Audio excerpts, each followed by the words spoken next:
À venir dans cet épisode de Follow Him. Une citation de C.S. Lewis qui résonne vraiment en moi est que nous pourrions penser que le Seigneur veut l'obéissance à un ensemble de règles, alors qu'il veut vraiment des personnes d'un certain type. Doctrine et Alliance 1 demande « Sommes-nous cela? Voulons-nous être cela ?»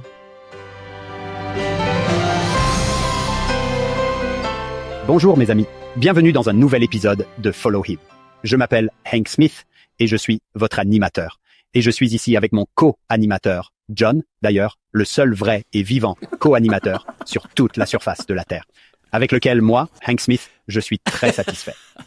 Oui, je suis vivant. Je peux confirmer. Oui, je suis toujours en vie. Il tient toujours le coup, les amis. John, nous avons aussi la grande chance d'avoir le docteur J.B. Haas avec nous. Il a déjà été avec nous.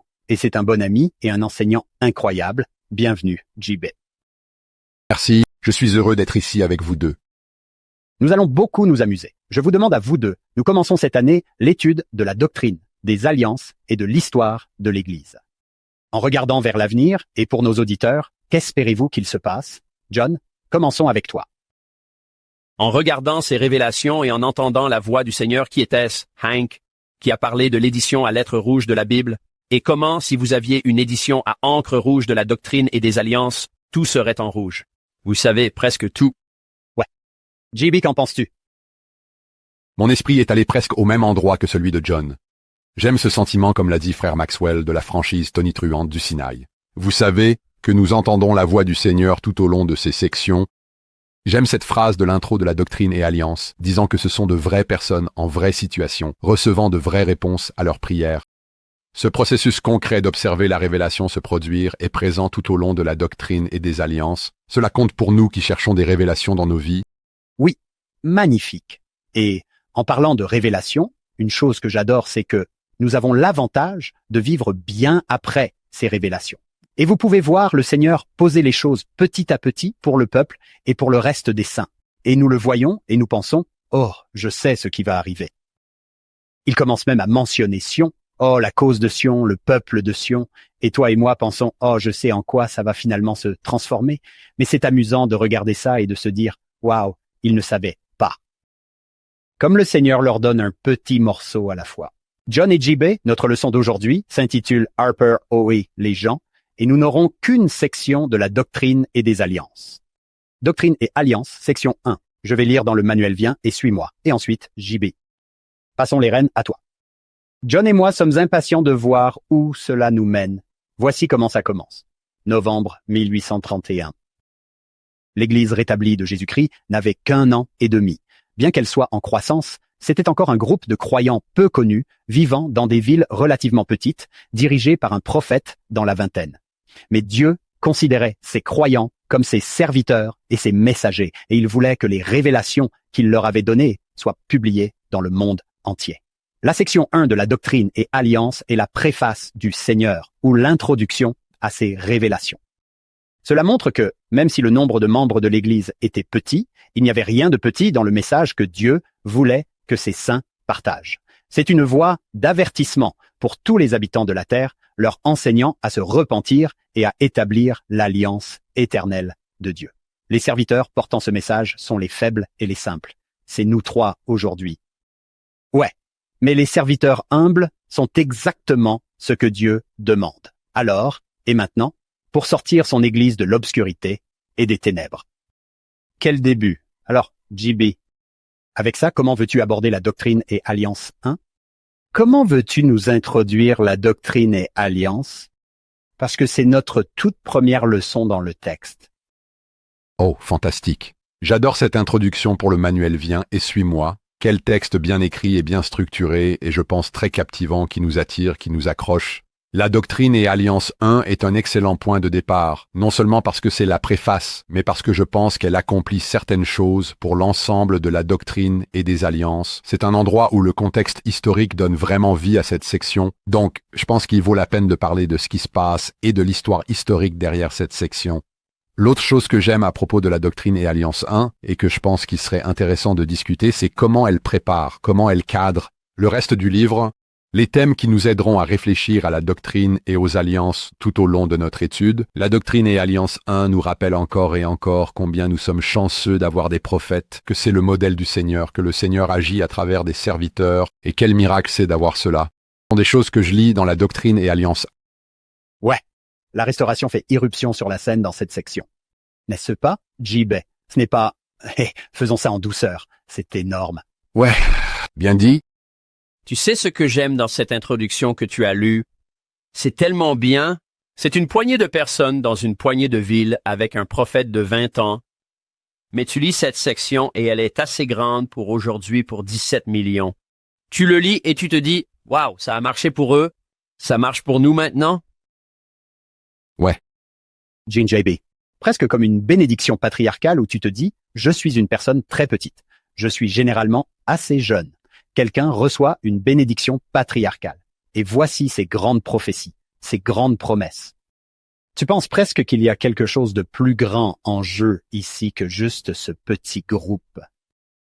Alors, ouais, JB, faisons un peu de contexte historique. Eh bien, je pense que la première chose que nous remarquons en arrivant à la section 1 des doctrines et alliances, c'est la date de l'entête. Cette section n'est pas dans l'ordre chronologique, alors arrive novembre 1831, et c'est Hank, cette super introduction que tu as lue. L'Église existe, organisée 1 an et demi plus tôt. Et donc, nous posons la question peut-être d'abord pourquoi cette section est-elle hors de l'ordre? Chronologiquement, alors que tant d'autres sections vont suivre à peu près une séquence chronologique, je pense que c'est l'histoire. Cette section a été donnée comme une révélation pour être une préface, et le Seigneur l'appelle ma préface à ce livre de commandements. C'est ce qui rend cette section, je pense, spéciale et remarquable. C'est sa place d'honneur en tant que préface révélée. Le Seigneur voulait que nous rencontrions cela avant d'étudier les doctrines et alliances. Comment cela se passe-t-il? Quel est le contexte qui réunit tout cela?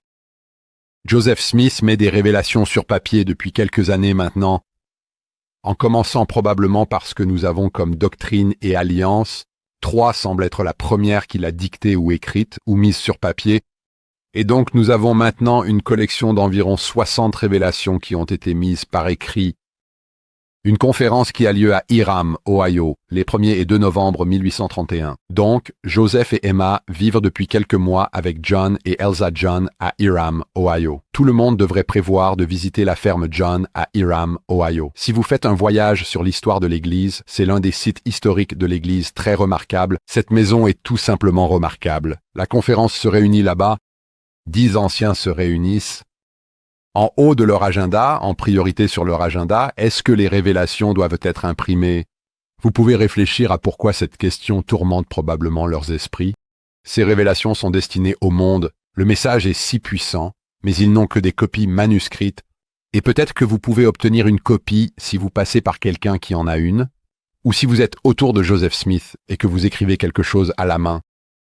Mais la question est, comment rendre cela plus accessible? Maintenant, cela soulève aussi des questions dans l'esprit d'autres personnes. Devraient-elles être imprimées? Est-ce le genre de choses que nous voulons que le monde ait?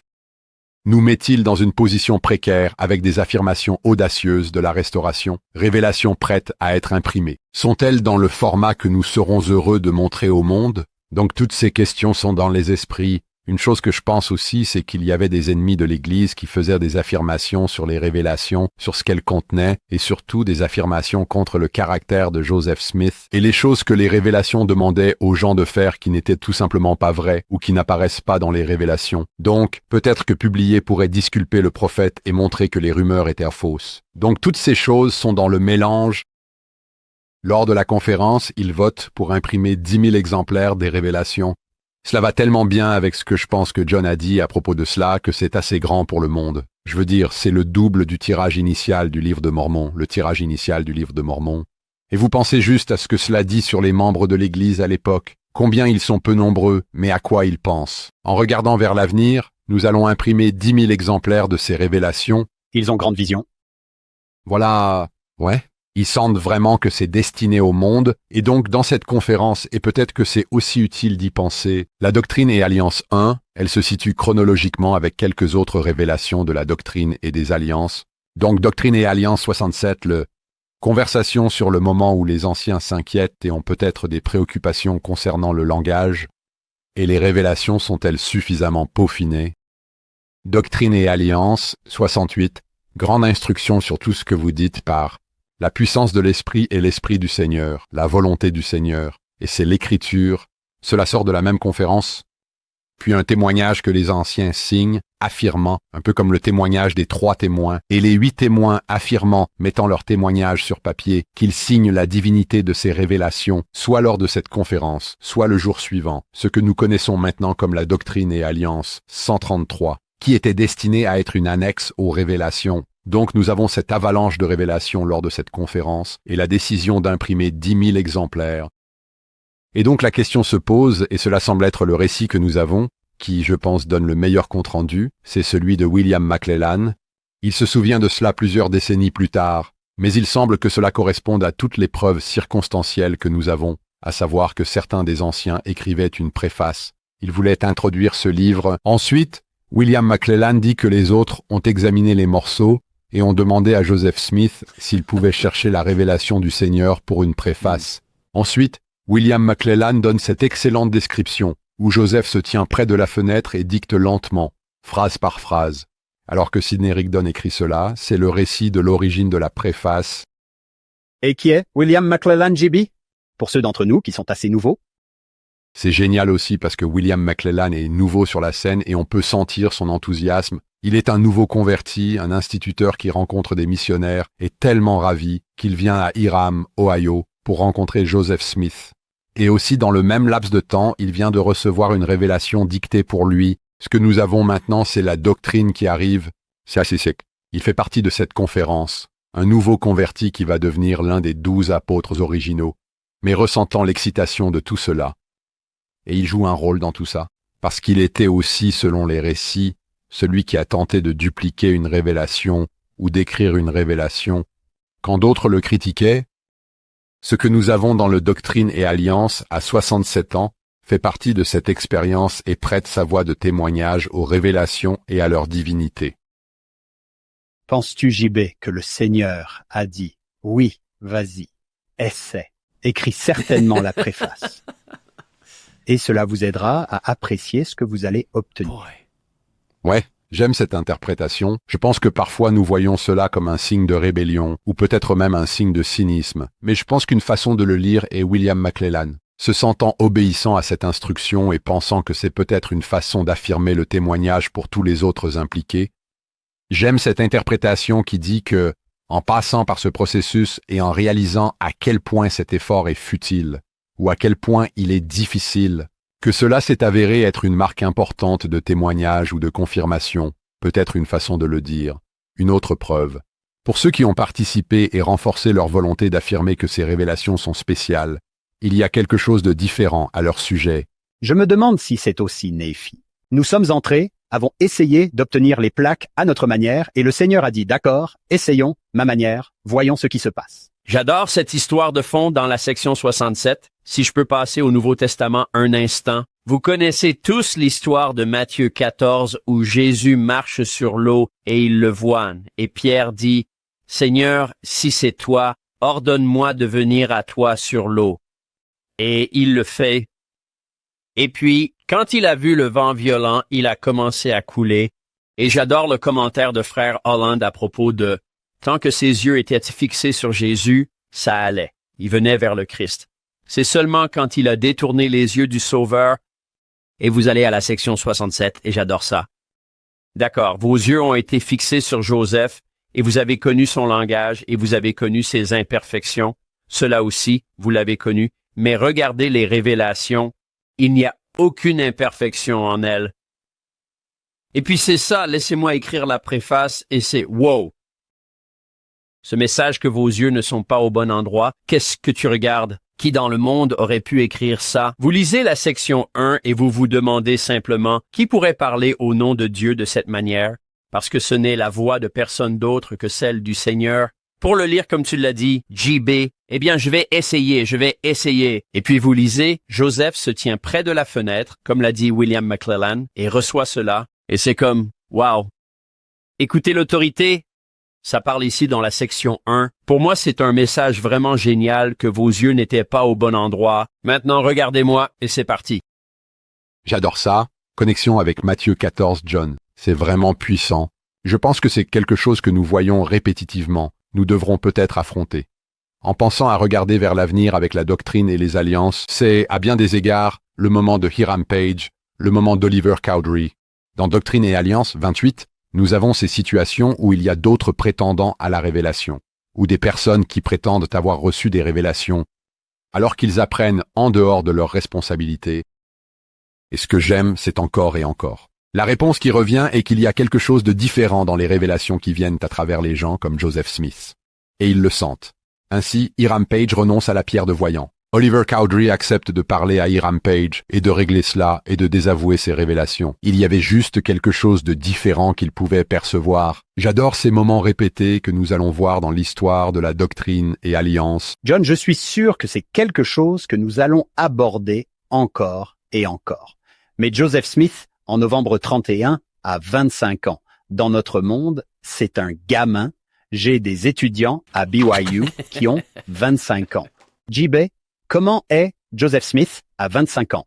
Je veux dire, il a été formé pendant un bon moment, mais quand j'ai lu à son sujet, il ne l'est pas. Le Joseph Smith de 1843-1844, vous savez, c'est quelques années avant sa mort. Il est encore en train d'apprendre ici. Oh oui, absolument. Ce genre de perspective est toujours utile quand on pense à Joseph Smith, et pas seulement à Joseph Smith, mais à tous ses associés.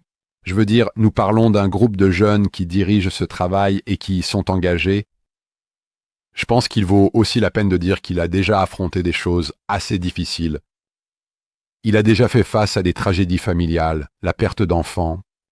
Il a déjà connu beaucoup de déplacements dans sa vie, déménageant souvent.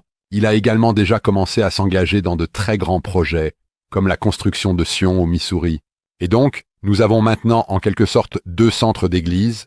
Il vit dans l'Ohio, mais à travers lui, le Seigneur a appelé des individus à construire Sion dans la région du comté de Jackson, Missouri. Donc il gère maintenant 2 centres d'église. Il est sur le point de subir une persécution assez difficile qui va se produire à Hiram, Ohio. 4 mois après Doctrine et Alliance 1, vient le mois de mars, 832 goudronnage et plumage. Il est en train de traduire la Bible. C'est l'un de ses grands projets à la ferme John. Et donc, il est au milieu de tout ça. C'est une autre chose qui peut nous aider à réfléchir à ce qu'il pense pendant tout ce temps. Envoyer des missionnaires et dire « Nous écrivons cet évangile pour le monde », c'est énorme. Il a 25 ans et en fait, le travail a vraiment explosé.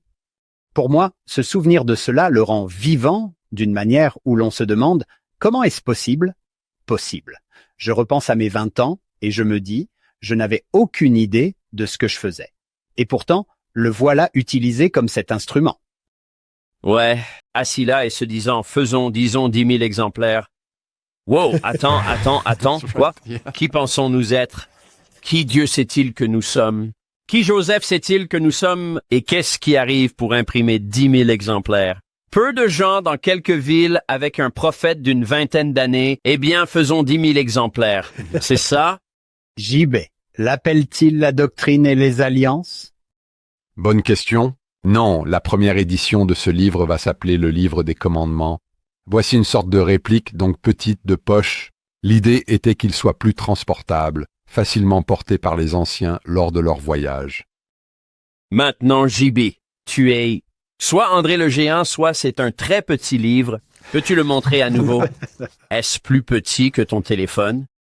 Définitivement plus petit que mon téléphone. Oui, donc de poche.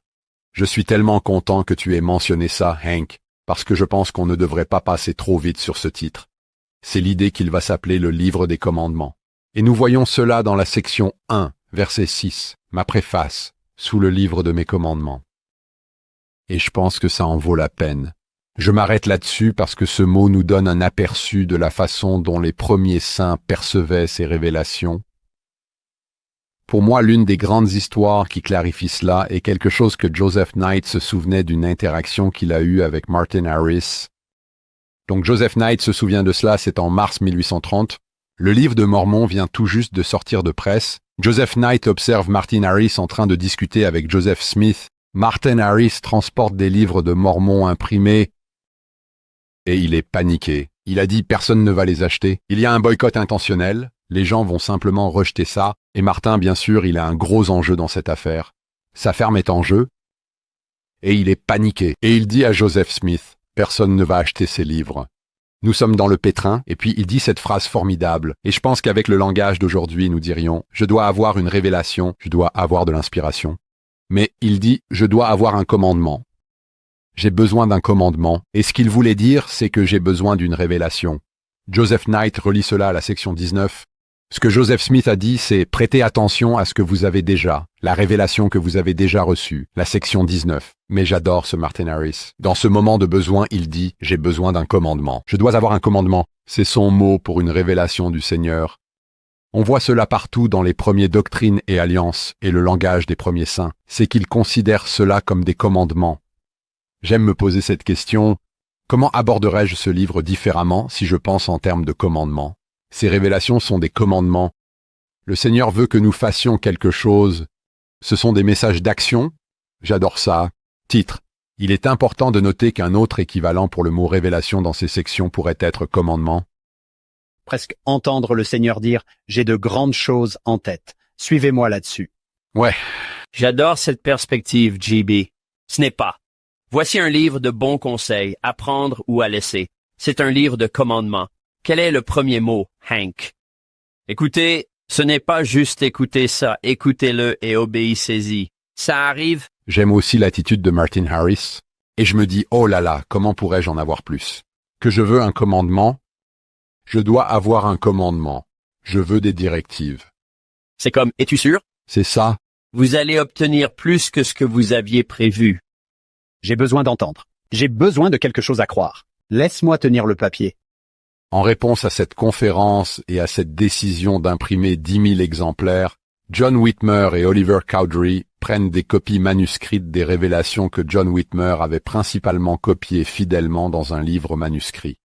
Et puis ils voyagent de l'Ohio au Missouri, où W. Phelps avait été appelé à être l'imprimeur de l'Église. Là où se trouve la presse.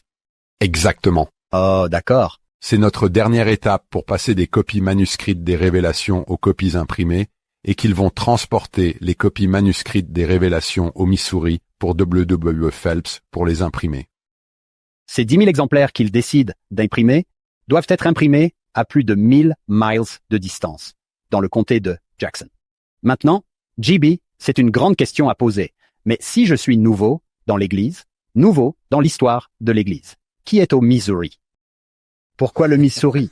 Première vision, New York, Emma Smith, Pennsylvanie, juste à la frontière de New York. Je pense dans ma tête en lisant « Oh, ils vont en Ohio ». Juste là, dans ce titre de section, je sais qu'ils sont dans l'Ohio. Et puis, tout d'un coup, JBAS mentionne « Oh oui, nous devons imprimer tout ça jusqu'au Missouri ». Je sais que c'est beaucoup demandé, mais que diriez-vous comme bref contexte pour quelqu'un qui est nouveau dans tout ça? Oui, excellente question. Et c'est l'une des choses qui rend la doctrine et Alliance 1 à la fois intrigante et intéressante. Mais cela nécessite aussi un peu de recherche dans l'histoire, parce que cela sort de l'ordre. Donc, il y a une partie de l'histoire que nous devons compléter. Je pense que tu l'as mentionné plus tôt, Hank. Ce sont ces indices sur Sion que nous allons voir apparaître dans toutes ces premières révélations.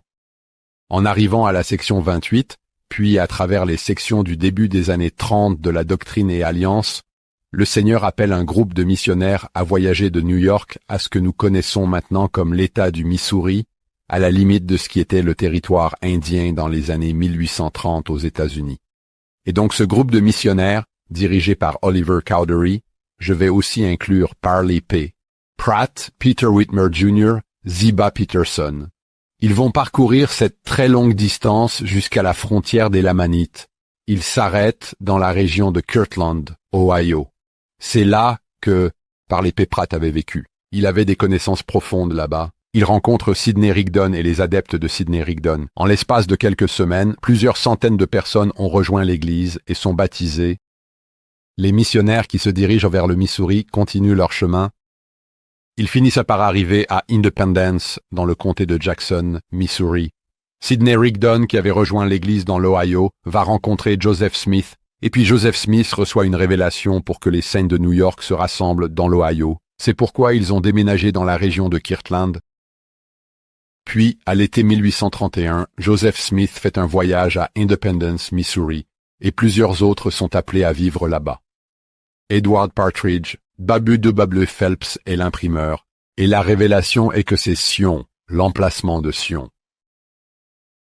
C'est donc ici que nous arrivons aux sections 57, 58, 59. Il y a l'édification de Sion, dans la région d'Independence, comté de Jackson, Missouri, et puis l'église où Joseph Smith vit et a son quartier général dans la région de Kirtland, Ohio. Nous avons ces deux centres d'église en activité à cause des projets et de la révélation du Seigneur, d'avoir différentes personnes à différents endroits. Donc, pour ceux qui écoutent, vous vous sentez probablement nouveau ici.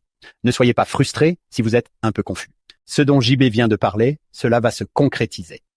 En fait, section 1. Si on le mettait dans l'ordre, où est-ce que ça se situerait, JB? Comme entre 67, 67 et 68, cela s'est passé lors de la même conférence. Oui, exactement. Donc, nous avons beaucoup à apprendre avant de comprendre l'histoire que vous nous racontez. Oui. D'accord. Je pense que je peux faire une pause. Je ne connais peut-être pas tous ces endroits et ces personnes, mais je finirai par les connaître en continuant à étudier. Oui, et je pense que c'est une bonne manière de le dire. Il y a quelque chose dans cette section que le Seigneur veut que nous voyions en premier, mais nous ne devrions pas être intimidés car nous n'avons pas encore l'histoire. Après cette section, la plupart des sections avancent dans l'ordre chronologique, et en les parcourant, nous reprendrons cette histoire. Et quand nous arriverons à 67, 68, nous dirons « Ah oui !» D'accord. J'aime vraiment ça. Je n'aime pas aborder les choses un peu confuses, mais si je sais, finalement tu vas apprendre à connaître ça. C'est peut-être un peu étrange à dire, mais c'est presque comme un film, ça. La scène d'ouverture se situe quelque part au milieu du film. Est-ce que ça a du sens? Et ensuite, tu dois revenir en arrière et voir toute l'histoire jusqu'à ce point. Donc, quand tu vois cette scène d'ouverture dans un film, tu te demandes qui sont ces gens? Qu'est-ce qui se passe? Je ne sais rien à ce sujet. On revient, et au moment où nous reviendrons à ce point, tu sauras tout. C'est une bonne analogie. Et je pense aussi que cela nous aide à ne pas nous sentir intimidés de rencontrer cela en cours de route, au milieu de l'histoire. Oui, c'est un peu comme si tu écris un livre, Hank, ou si tu écris un livre, JB, tu sais un peu ce qui va se passer. Mais ce sont des révélations qui se poursuivent. Je peux comprendre comment le Seigneur pourrait écrire une préface. Je vais revenir en arrière pour expliquer ce que tout cela est, ce livre de commandements. Je dis à mes étudiants, quand ils écrivent un texte, de ne pas écrire leurs 2 premiers paragraphes avant d'avoir écrit le texte. Parce que tu ne sais pas ce que tu diras. Alors, écris-le, puis reviens et dis-moi ce que tu vas me dire. C'est une bonne façon, voire préface. Laisse-moi te dire ce que je vais te dire, parce que c'est tellement grand et majestueux, cette préface. Alors que nous réfléchissons à l'année entière d'études de la doctrine et des alliances, je voulais mentionner une ressource qui, je pense, peut être une excellente aide pour l'étude de la doctrine et des alliances, et c'est le site web des Joseph Smith Papers. Et le site web des Joseph Smith Papers est rempli d'informations, mais je pense qu'il y a une section de ce site qui est particulièrement utile. Donc c'est josephsmithpapers.org. Le sous-titre, ou l'onglet que je pense être le plus utile pour la doctrine et les alliances, est la série Documents. Ce que les éditeurs des Joseph Smith Papers ont fait avec la série Documents, c'est qu'ils ont mis dans l'ordre chronologique tous les documents pertinents de Joseph Smith. Cela signifie que toutes les sections de la doctrine et des alliances, toutes les révélations, apparaissent dans l'ordre chronologique, et ils ont ces introductions historiques fantastiques, brèves mais vraiment complètes pour chaque section. Peut-être que la meilleure façon, la plus simple de naviguer, c'est quand tu cliques sur l'onglet Documents, il te montre année par année. Donc tu verras 1829, 1830, 1831. Tu peux regarder la date dans l'entête de la section de la doctrine et des alliances. Cliquer sur cette année, trouver le mois, et ensuite tu peux cliquer sur cette section. Ils ont la date de la révélation, et ensuite ils ont, entre parenthèses, le numéro de la section de la doctrine et des alliances. Tu peux cliquer dessus. Donc tu peux voir la première transcription de la révélation, ce qui est vraiment génial à voir. Mais ensuite, tu peux cliquer sur l'introduction historique et ça te donne un magnifique contexte de ce qui se passe à ce moment-là. Cela pourrait être une excellente façon d'obtenir l'histoire si tu veux te familiariser que se passe-t-il quand cette section est révélée. Cette section de la doctrine et des alliances sur le site des Joseph Smith Papers est inestimable. Ouais, et ce sont des photos en haute résolution. Je zoome ici, tu peux aller assez loin. Tu peux regarder l'encre sur la page. Il y a une autre chose qui donne vie à l'histoire. Tu vois ces révélations manuscrites être mises sur papier. Les premières fois qu'elles ont été mises en anglais, tu les regardes. C'est ça? Ouais. Et JB, j'adore tes initiales, au fait. JB, qu'est-ce qu'on a entendu dans notre programme de master encore et encore? Va aux sources originales, va aux sources originales. Et qu'est-ce qu'on regarde? Le document source. Exactement. Ils ont des notes de source pour chaque document, donc ça te dira est-ce l'original, est-ce une copie de l'original. Dans presque tous les cas, les lettres des Joseph Smith Papers ont réussi à trouver la copie existante la plus ancienne de ces révélations, ce qui est fantastique. Et j'ai remarqué, JB, peut-être que tu l'as déjà mentionné, mais j'ai le document original de ce côté. Et puis, sur le côté droit, j'ai en fait les mots. Donc, si je n'arrive pas vraiment à le lire, c'est ça? Waouh, c'est amusant. Ma femme ne me permet pas d'aller sur le site des Joseph Smith Papers parce que je m'y perds. Tu disparais pendant des heures? Je sais. Oui, c'est tellement bien. L'autre chose en parlant de ne pas pouvoir le lire. JB, peux-tu montrer à nouveau ce livre des commandements? N'avait-il pas de problème de vue à l'époque? C'est ça? Je vois les films sur l'histoire de l'Église et ils chantent dans des livres de cantiques petits. Et je me demande, est-ce que les problèmes de vue sont un truc du 21e siècle? Comment faisait-il pour lire ces trucs? Les lunettes bifocales de Benjamin Franklin, je suppose. Très bien, JB, c'est une ressource formidable. J'espère que tout le monde profitera du site des Joseph Smith Papers. Et JB, ce n'est pas un petit projet, les JSP. Oui, je pense que cela restera dans l'histoire comme l'un des projets monumentaux que le département d'histoire de l'Église ait jamais réalisé et réalisera jamais, et cela fait plus de 2 décennies que ça se prépare. Un autre onglet que nous devrions mentionner est qu'ils ont un glossaire des personnes et des lieux. Vous pouvez simplement rechercher toute personne impliquée dans la vie de Joseph Smith, mentionnée dans les documents, mentionnée dans les doctrines et alliances. C'est par ordre alphabétique, et cela devient une référence encyclopédique vraiment pratique pour identifier les personnes et les lieux. C'est un autre excellent onglet sur les Joseph Smith Papers. Et il y en a beaucoup. C'est ça. Ce n'est pas une petite liste. C'est merveilleux. JB, John, il y aura des critiques de l'Église qui diront que l'Église cache des choses. Les Joseph Smith Papers sont aussi transparents que possible. Voici absolument chaque document que nous avons de Joseph Smith, avec tous les détails importants, des photos en haute résolution. Allez-y, regardez par vous-même. J'adore l'expression « vous n'avez pas besoin de protéger la vérité ». C'est comme un lion, il suffit de le laisser sortir de sa cage. Elle se protégera elle-même, c'est Joseph Smith. Soyez ouverts et transparents, vous verrez qui il est vraiment. Puisque nous parlons de ressources ici, vous deux, même sur mon application Bibliothèque de l'Évangile, j'ai le livre des saints. C'est-à-dire, JB, peut-être que tu peux en parler, j'ai des révélations dans leur contexte. J'ai des podcasts, le podcast des Joseph Smith Papers, le podcast des Saints. Je pense que je pourrais passer chaque minute de cette année à étudier ces révélations et cette histoire. Et nous espérons que tout le monde le fera. Ouais.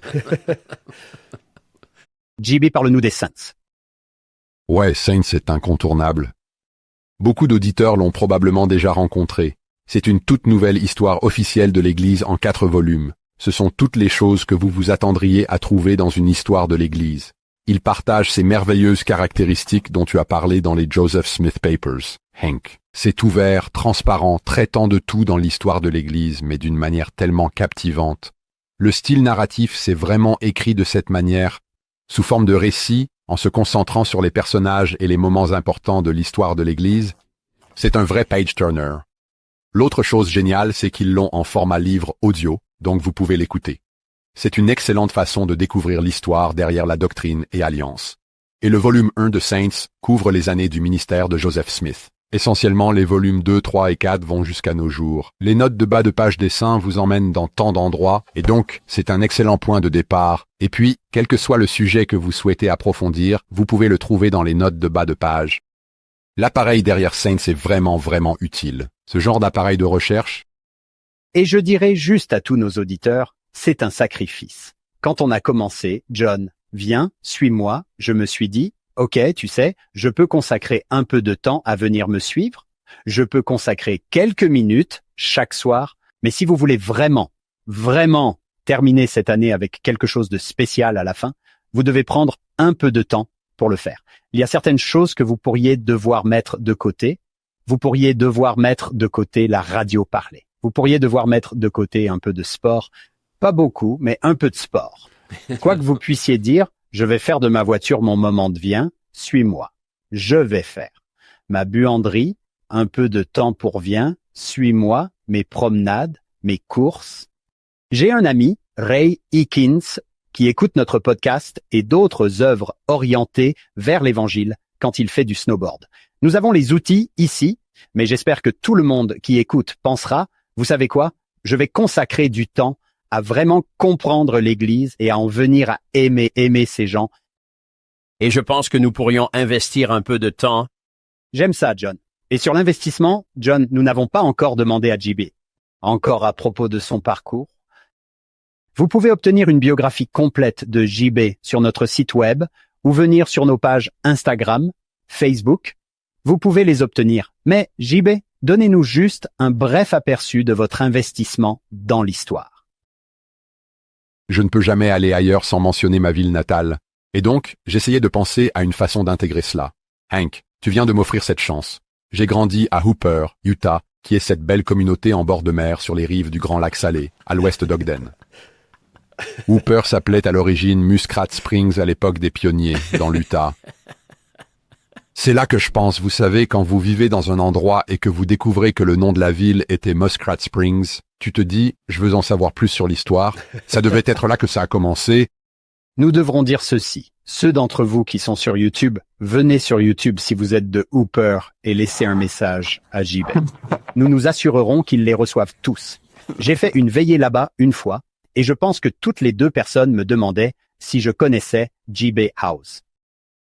J'ai fait mon doctorat en histoire américaine à l'université de l'Utah et une excellente expérience là-bas. De si grands mentors, collègues et camarades de classe. J'adore l'histoire de l'Église, j'adore l'histoire de l'Église, dans ses contextes sociaux et culturels et comment nous voyons la restauration continue. Nous devrions aussi dire qu'il y a une femme merveilleuse qui écoute. Elle s'appelle Laura. Laura, nous te sommes reconnaissants. Je ne pense pas que nous aurions JB Haas si ce n'était pas pour Laura. Amen à ça. Oui, c'est ma femme est incroyable et extraordinaire. JB, nous t'avons eu ici pendant un petit moment. Je suis enthousiaste, j'ai un peu de contexte, j'ai quelques ressources. Devrait-on se lancer dans cette section elle-même? Oh oui, une chose à laquelle je pense quand je pense à ces répliques historiques. Voici le livre des commandements. En 1835, la doctrine et alliance. Vous pouvez voir la différence de taille. Donc, la première édition de la doctrine et des alliances. Une chose qui, je pense, pourrait nous aider à réfléchir à la section 1 et à son importance, c'est l'ordre des sections. Dans les différentes éditions du livre des commandements, puis de la doctrine et des alliances, cela a beaucoup changé. Parfois, il les regroupe par thème. Maintenant, nous sommes passés principalement à une séquence chronologique, mais il y a eu une constante. La section 1 a toujours été la première. Je pense que nous pouvons comprendre pourquoi, car le Seigneur la désigne comme sa préface. Mais je pense que la réactivité des dirigeants lorsqu'ils ont imprimé ces éditions, en gardant cela constamment en premier, est importante.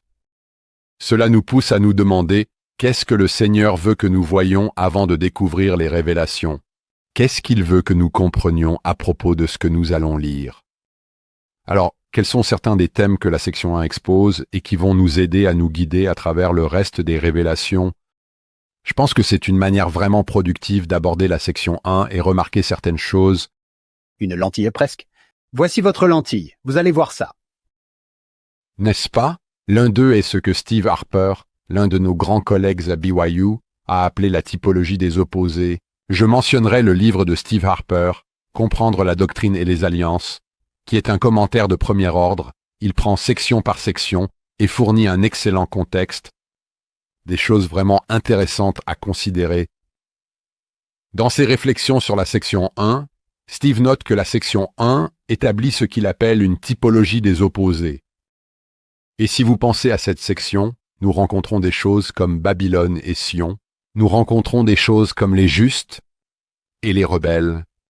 Donc, cela établit ce que Steve appelle un type et un antitype, ou ces contrastes entre entités, entre personnes, entre mentalités. Cela va se dérouler à travers la doctrine et les alliances, c'est réfléchir au choix. Sion contre Babylone, la droiture contre la rébellion. Cela peut servir à plusieurs fins. L'un d'eux est que je pense qu'il souligne que la doctrine et les alliances est un livre où le libre arbitre joue un rôle important. et il veut souligner notre libre arbitre, notre rôle, notre volonté. Nous avons des choix à faire. Ces choix sont vraiment devant nous. Cette typologie des opposés établit cela. Les révélations vont mettre en lumière les choix qui s'offrent à nous. J'ai écrit dans mes notes ici, je ne sais pas qui l'a dit, mais dans la section 1, le Seigneur déclare la guerre à Satan. Maintenant, vous pouvez choisir votre camp. Waouh, ouais. Passons à la section. Hank, veux-tu lire le verset 1? Absolument, c'est plutôt cool. Notre premier verset de l'année. C'est parti. Oui, écoutez. Ô vous, peuple de mon Église, dit la voix de celui qui habite en haut, et dont les yeux sont sur tous les hommes. Oui, en vérité, je vous le dis. Écoutez, vous les gens de loin, et vous qui êtes sur les îles de la mer, écoutez ensemble. Je pense que dès le départ, si nous pensons à une préface, cela fixe le ton thématique, expose, cadre ce que nous allons voir. Je pense qu'il n'y a pas de meilleur endroit pour commencer, car ces messages sont universels. Nous entendons la voix du Seigneur. Son message est pour tout le monde. Il veut atteindre les îles de la mer. Il veut atteindre tout le monde. Ses yeux sont sur nous tous. Et je pense que c'est rassurant, encourageant, fantastique. Ouais, ça vous dit ce qu'il a en tête. Ce n'est pas seulement pour 1500 personnes dans l'Ohio et le Missouri. Oui, absolument. Peux-tu imaginer ceux qui essaient d'écrire leur propre préface? Écoutez, ô vous, peuple de mon Église, dit la voix de... Qui oserait dire quelque chose comme ça? Et ça vous fait comprendre que non, cela a été dicté d'ailleurs. Ce n'était pas quelqu'un qui inventait quelque chose. Ouais, à mon Église. Et d'ailleurs, à la planète entière. Les îles de la mer ont écouté ensemble. Je me souviens, le président Eyring commence un discours en lisant ce verset une fois. J'étais assis dans le Marriott Center. Je ne l'oublierai jamais. Écouter ensemble, c'était un grand moment. Donc c'est un super verset. Je pense à quelque chose que Richard Bushman a dit. Voyons si je peux le paraphraser. Dans sa biographie de Joseph Smith, Rough Stone Rolling, il parlait de la section 3, la première révélation que Joseph Smith a mise sur papier, mais il avait une telle perspicacité que la voix dans ses révélations est indépendante de Joseph Smith, au-dessus et au-delà de Joseph Smith. On voit ça encore et encore, que cela vient de l'extérieur de Joseph Smith.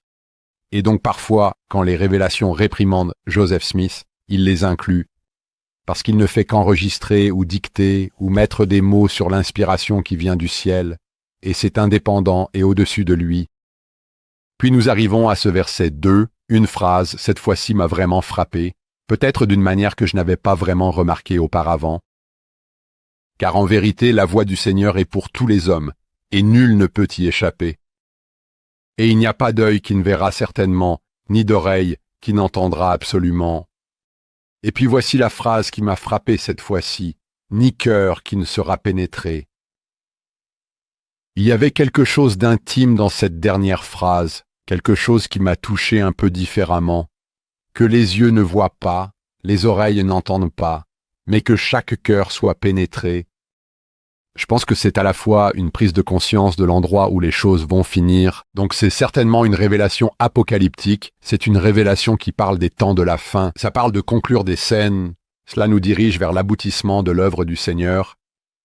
Mais j'adore cette idée que chaque cœur sera pénétré. Cela, je pense, nous mène à cela, chaque genou fléchira, chaque langue confessera que Jésus est le Christ, que les cœurs seront également pénétrés, il y aura un sentiment qui accompagnera cela, que chaque cœur sera touché d'une manière ou d'une autre. Ça m'a frappé comme vraiment puissant. Si rien, ça attirera votre attention. Ouais. J'ai étudié l'appel d'Isaïe.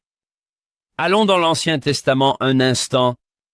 L'appel d'Isaïe, qui est répété dans chacun des évangiles et dans le livre des Actes, et quelle est l'idée? De peur qu'ils ne voient avec leurs yeux, n'entendent avec leurs oreilles, ne comprennent avec leur cœur, et se convertissent et soient guéris. Œil, oreille, cœur, encore une fois. D'une manière positive, comprendre et être guéri. Le Seigneur dit que chaque cœur va être pénétré. Ça se démarque. Oui, merci John. Et puis, peut-être, en arrivant au verset 3, ce pourrait être un autre endroit pour revenir à ce que Steve Harper, que nous avons mentionné auparavant, a dit sur la typologie des offices. Ça commence par « et les rebelles seront transpercés de beaucoup de chagrin ». C'est difficile, nous ressentons les sentiments de cela. toujours en pensant à cette idée de cœur et de sentiment, et transpercé de chagrin et de rébellion, cela y mène. Une chose qui me frappe à propos de cette typologie des opposés et la façon dont la doctrine et les alliances la présentent, c'est que, d'une certaine manière, cela ne semble pas totalement applicable aux situations de la vie réelle. C'est difficile de regrouper les gens dans l'un des deux camps, c'est difficile de classer les gens en rebelles ou en disciples. Les individus sont un peu plus complexes que ça. Si nous ne sommes pas dans l'un ou l'autre, si les gens ne sont tout simplement pas l'un ou l'autre, et ce n'est pas facile de regrouper. Une question que nous pourrions nous poser est: pourquoi le Seigneur enseigne-t-il de cette manière? Pourquoi évoquer cette typologie des opposés? Pourquoi parler en termes aussi tranchés? Une possibilité que je pourrais proposer est que ce n'est pas bon pour regarder les autres. Ce n'est pas bon. Je veux dire, cela ne nous incite pas à juger les autres et à les mettre dans ces catégories, mais ce que cela peut faire, c'est nous demander de réfléchir à nos propres cœurs. La typologie des opposés a plus une valeur instructive pour nous en tant qu'individus parce que nous ne sommes pas en position.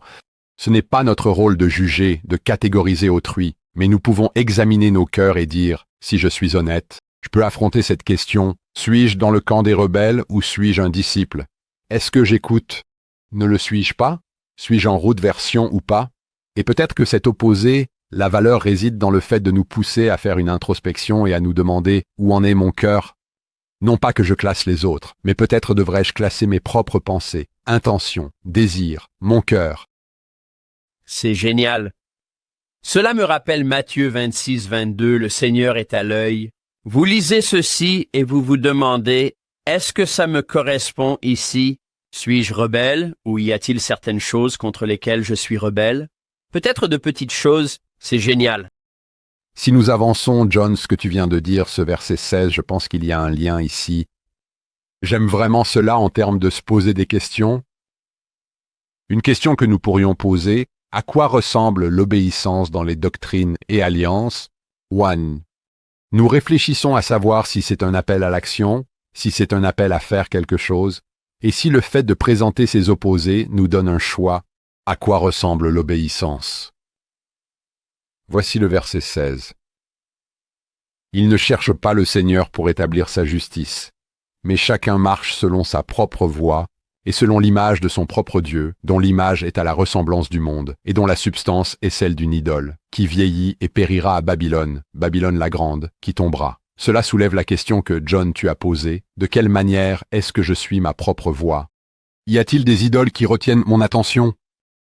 L'obéissance ressemble à la capacité de rejeter cela, d'abandonner ces idoles, de ne pas chercher l'image du monde. C'est un verset qui suscite vraiment ces questions dans mon esprit. Tu pourrais le renverser. On pourrait dire qu'être obéissant, c'est chercher le Seigneur. Établir sa justice, ne pas marcher selon ta propre voie, mais marcher selon Dieu. Ne cherche pas le monde ou les idoles, et ne poursuis pas Babylone. Ne poursuis pas le monde. Je pense à nos auditeurs: comment être plus heureux? Comment améliorer ma vie? C'est une façon, et nous pouvons tous le faire. De quelle manière est-ce que je cherche vraiment le Seigneur? Essayer d'établir sa justice? Je crois que c'était Brigham Young qui a demandé à un autre apôtre: de quel royaume essayez-vous de construire? Celui du Seigneur ou vôtre? C'est une section tellement puissante pour susciter ce genre de questions. J'aime comment tu as un peu inversé cela, Hank, pour dire à quoi ressemble l'obéissance. Ça ressemble à faire ces choses-là. Comme le disait C.S. Lewis, ça me semble juste. On pourrait penser que le Seigneur voulait l'obéissance à un ensemble de règles, alors qu'il veut vraiment des gens d'un certain type. C'est ce que je pense que la doctrine et Alliance 1 nous appelle à faire. Devenons-nous ce type de personnes? Est-ce que c'est qui nous sommes? Est-ce que c'est ce que nous voulons être?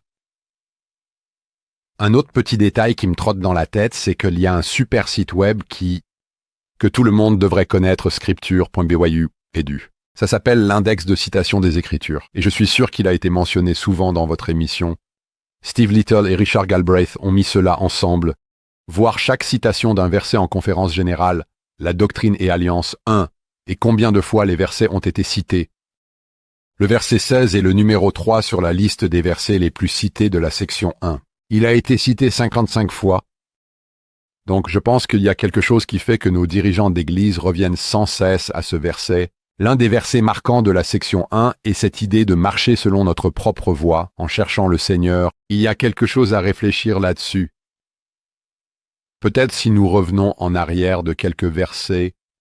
L'autre chose que je trouve vraiment intéressante à propos de la section 1, c'est que, comme beaucoup de ces sortes de sections d'avertissement prophétique, je pense que le Seigneur est souvent plus descriptif et prédictif qu'il n'est prescriptif. Donc, en d'autres termes, il dit « ce sont les choses qui vont naturellement se produire. Si vous choisissez ce chemin, voici ce qui va suivre. » Nous lisons un verset comme le verset 13, et la colère du Seigneur s'enflamme. Je pense que cela peut sembler peut-être plus dur, ou peut-être nous donner une mauvaise impression de la nature de Dieu. Alors que je pense quoi? Cela pourrait en fait être juste une description des conséquences qui se produisent lorsque nous faisons des choix. Donc, en d'autres termes, le verset 14, le bras du Seigneur sera révélé au jour venu, que ceux qui n'écouteront pas la parole du Seigneur, ni la voix de ses serviteurs, ni ne prêteront attention aux paroles du peuple et des apôtres, seront retranchés du milieu du peuple, et ce sont juste les conséquences naturelles des choix que nous faisons. Car ils se sont égarés de mes ordonnances et ont rompu mon alliance éternelle. Une chose que j'ai aimée chez le président Nelson, c'est ce rappel, nous aidant à voir que les alliances concernent avant tout la relation. Ce que ces versets de la section 1 disent, si vous ne voulez pas de relation avec moi, voici ce qui arrive. Je ne suis pas contraignant. Je ne te forcerai pas à une relation, et si tu choisis de ne pas être en relation, alors je permettrai ce choix, mais tu seras retranché. Voici les conséquences. Et je prédis plutôt que de prescrire ou maudire, cela va arriver si vous choisissez de ne pas être en relation. Deux choses là. Chaque fois que je vois « ne veut pas » dans les Écritures, j'aime demander quelle est la différence entre « ne veut pas » et « ne peut pas ». Ce ne sont pas ceux qui ne peuvent pas entendre la voix du Seigneur, ce sont ceux qui refusent d'entendre « je choisis de ne pas entendre cela ». Comme tu l'as dit, voici la conséquence naturelle. Cette idée, ne pense pas à une alliance comme à un contrat. Tu fais ça, je fais ça, on signe, on le met sur l'étagère. Une alliance est une relation continue. Là où je suis faible et le Sauveur est fort, je bénéficie de cette relation. J'ai accès à sa force quand je suis faible. Et j'adore cette idée de relation parce qu'alors tu obtiens l'idée de loyauté dans une relation et pas juste un contrat que tu jettes sur l'étagère en disant « d'accord, tu fais ça et je fais ça ». Nous avons entendu cela plus récemment, cette idée de s'assurer que tu considères ton alliance comme une relation, pas juste un contrat. Merci de l'avoir dit. Oh, merci pour ça. Vraiment bien de mettre un point là-dessus aussi. Peut-être pendant cette partie, si nous nous posons une question, à quoi ressemble l'obéissance? Comment voyons-nous le Seigneur encadrer l'obéissance dans la section 1? Un autre principe de cadrage, je pense, va nous aider alors que nous abordons la doctrine et les alliances est, qu'apprenons-nous sur la nature de Dieu à partir de la section 1? Et c'est quelque chose que nous allons voir se tisser à travers la doctrine et les alliances. Verset 17, nous commençons à voir des choses vraiment intéressantes, révélatrices et belles sur la nature de Dieu. C'est pourquoi moi, le Seigneur, connaissant la calamité qui devait s'abattre sur les habitants de la terre, j'ai appelé mon serviteur Joseph Smith Jr. Je me souviens d'un moment électrisant. John, je pense que c'était dans notre cours avec Richard Bennett, un grand professeur et historien de BYU. Il a appelé cela la proactivité de Dieu. Normalement, nous pensons à l'expérience de la première vision, par exemple, de cela. Joseph Smith s'approche du Seigneur, et le Seigneur répond. Mais ce n'est pas ainsi que c'est présenté dans le verset 17. Connaissant la calamité qui devait venir, le Seigneur dit « J'ai appelé mon serviteur, Joseph Smith ». Donc il était proactif. Il tendait la main, et nous pensons qu'est-ce que nous voyons dans l'histoire de Joseph Smith qui montre cette proactivité? Eh bien, que dire de sa réaction quand il lit Jacques 1,5? Le Seigneur, on peut juste sentir qu'il l'appelle à travers ce verset. D'autres expériences dans sa vie avec sa famille, de sorte que c'est le Seigneur qui fait l'appel initial, qui tend la main.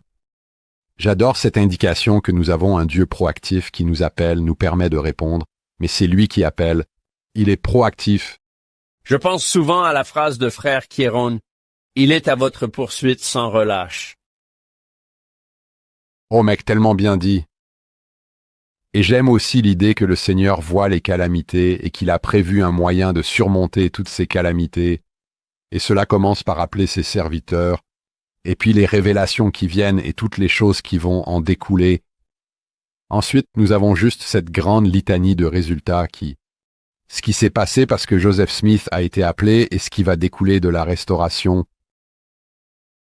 Tu sais ce que j'aime dans ce que tu viens de dire, JB? Cette productivité du Seigneur. Je ressens que, oui, la restauration, la première vision, oui, il y a un Dieu et il est réel. Et puis, il semble que tant de choses qui viennent après concernent la nature de Dieu, et il y avait quelques idées différentes à ce sujet.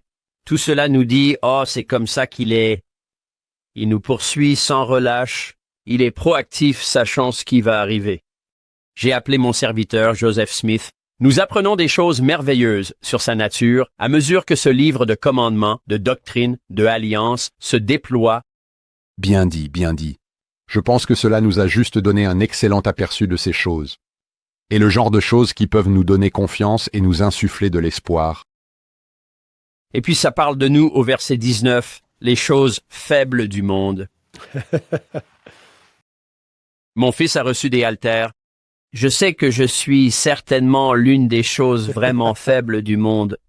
Remarquez dans les versets 1 à 6, nous voyons à qui il s'adresse.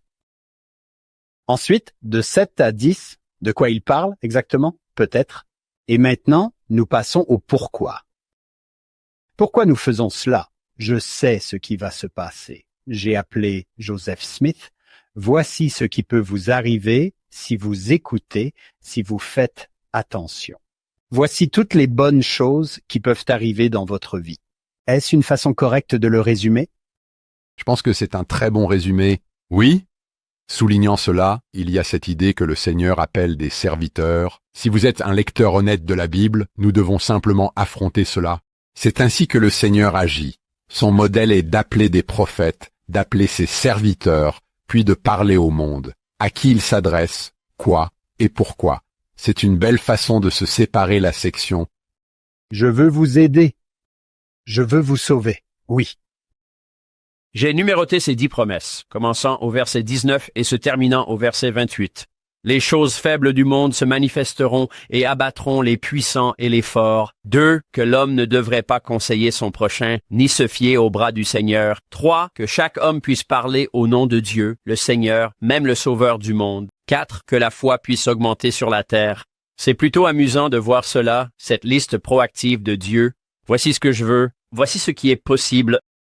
Et cela pourrait aussi être une bonne occasion, JB, d'en parler vraiment. Je veux dire, c'est la première fois, si vous lisez la doctrine et les alliances, pour la première fois que vous obtenez ce nom.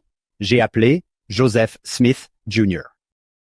JB, dans vos études sur Joseph Smith, qui je pense ont été assez approfondies, qu'avez-vous découvert? Une question si profonde, mais quelle belle question.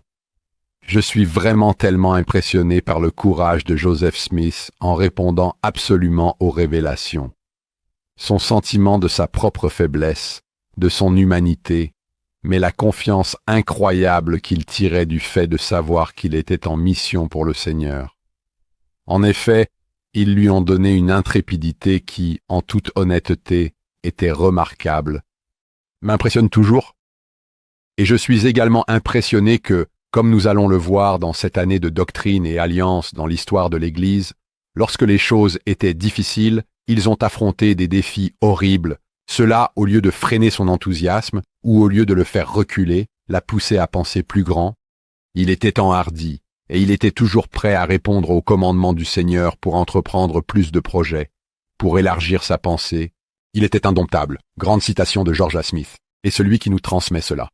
À propos d'être dans le gouffre le plus bas de la Nouvelle-Écosse avec les montagnes rocheuses empilées sur lui. Qu'il s'en sortirait victorieux. Il y avait quelque chose d'indomptable et de joyeux en lui. Et je pense que probablement la disposition et la personnalité faisaient partie de cela. Mais plus que cela, je pense que c'était la confiance de savoir qu'il était en mission pour le Seigneur et que le Seigneur l'avait appelé. Il avait simplement cette foi absolue que le Seigneur pouvait faire de lui ce qu'il voulait qu'il soit. Et il l'appelle ainsi que nous tous, dans le verset 19, les choses faibles du monde. C'est un peu difficile à entendre quand on est Joseph Smith ou n'importe lequel d'entre nous, et le Seigneur dit « Je t'ai choisi » pour que tout le monde sache que c'était moi. J'ai pris celui que vous ne penseriez jamais capable de faire quelque chose comme ça. Ça me rappelle l'Ancien Testament. Voici Abraham, juste ce type. Abraham et Sarah, juste cet immigrant et sa femme. Regarde. Marie à Nazareth, juste un adolescent dans une toute petite ville. Et puis vous l'avez encore ici, un adolescent. Je l'ai appelé cette chose faible et il va faire quelque chose. Génial. Quand tu le dis comme ça m'a fait penser à l'histoire de Gédéon dans les Juges, où le Seigneur réduit intentionnellement l'armée de Gédéon, juste pour qu'il n'y ait aucun moyen de confondre cela avec leur propre pouvoir. Que vous ne pouvez tout simplement pas regarder cela et dire cela. J'ai fait confiance au bras de chair et nous nous en sommes bien sortis. Une partie du témoignage est qu'il n'y a qu'une seule façon de l'expliquer, le miracle que le Seigneur est derrière cela. Je pense au contexte, considérant le contexte historique. Alors imaginez que nous avons cette conférence en novembre 1831, lorsque cette préface sort, et il y a juste 10 anciens. Je veux dire, la conférence, c'est 10 anciens. Ils vont être chargés de sortir et de diffuser ce message. Et vous pouvez imaginer à quel point ils ont dû se sentir faibles. Vous pouvez juste entendre cette préface, en leur parlant dans leurs circonstances immédiates où ils ressentent leur propre faiblesse et en leur rappelant « c'est ce que j'ai toujours fait ». C'est ce que le Seigneur dit « j'ai toujours fait ça ». Et vous allez pouvoir faire cela aussi en tant que chose faible. À venir dans la deuxième partie de cet épisode. Juste cette assurance que nous pouvons être pardonnés. Et c'est un thème qui va revenir sans cesse dans les doctrines et alliances, à quel point le Seigneur promet et rassure le pardon. Et Ésaïe 1. Les choses écarlates peuvent être rendues blanches comme la neige. Ou section 58. Moi, le Seigneur, je ne m'en souviens plus. Je veux dire, c'est juste cette belle, totale et complète notion de pardon et de nouveau départ.